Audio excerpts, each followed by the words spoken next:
že bych tě dělal celou noc a stejně bych to posral. Já jsem se rozhodl říct svoji autorskou. Nejsiš ty náhodou můj domácí úkol z 5. třídy? Že bych tě dělal celou noc a stejně bych to posral.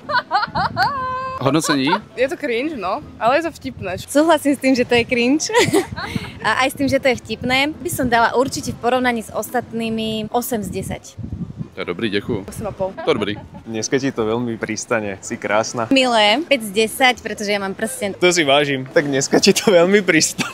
Či by sme nezbehli na večeru?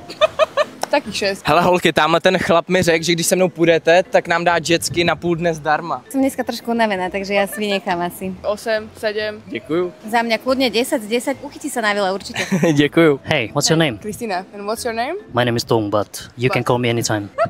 Hi, have you booked an Uber by any chance? No.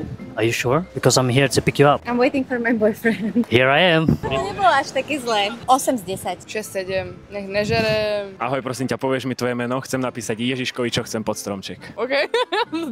Dobre. A 7, však čo? Ježiško, super. Ježiš, ty si taká krásna, že keby som bol mačka, tak miniem na teba všetkých 9 životov. To bolo hrozné. Ďakujem, že si to zhodnotil za mňa.